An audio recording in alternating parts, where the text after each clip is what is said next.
কথাটো এনেকুৱা আপুনি কৈছে হয় মই ৰাজনীতিক কাষৰীয়া কৰি থৈছোঁ আচলতে মন আৰু হৃদয় ইয়াত আছে কিন্তু তৎসত্ত্বেও কিন্তু এটা মন আৰু এটা হৃদয় বা মোৰ চিন্তা সমষ্টিৰ প্ৰতি সদায় আছে এতিয়াও ৰাতিপুৱা কোনোবা ব্যক্তিৰ লগত যোগাযোগ হৈছোঁ পূজা ভালকৈ হৈছে নাই পূজা ভাগ চলিছে নাই অকণমান খবৰ ৰাখিছোঁ আৰু মই ভাবোঁ যে যিটো ঠাইৰ পৰা মই আজি বিধায়ক হ'লোঁ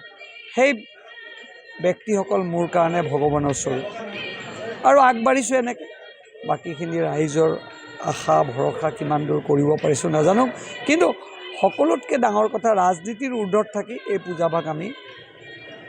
ইয়াত সকলো আহোঁ আপোনালোকৰ লগতো হাঁহি ধেমালি কৰোঁ আজিও হাঁহি ধেমালি কৰিলোঁ যথেষ্ট বিধায়ক বুলি নকওঁ সমষ্টিৰ অভিভাৱক বাকীবিলাক পূজাৰ খবৰটো আপুনি কেনেকৈ লৈছে আমি আগতেই খবৰ লৈছোঁ প্ৰত্যেকখন পূজাৰ আমাৰ হাতত লিষ্ট আছে সভাপতি সম্পাদকৰ আগতীয়াকৈ যোগাযোগ কৰিছোঁ মোৰ ব্যক্তিগত সহায়ক কিছুমান আছে তেখেতসকলৰ যোগেদিও মই যাব নোৱাৰিলোঁ আমাৰ কিছু কাৰ্যকৰ্তা আছে মণ্ডলৰ তেখেতসকলৰ যোগেদি আমি গৈ ৰাইজৰ ওচৰত আশীৰ্বাদ লৈছোঁ যিকোনো খবৰৰ বাবে যোগাযোগ কৰক 7099017330 লগতে 7099017110 নম্বৰত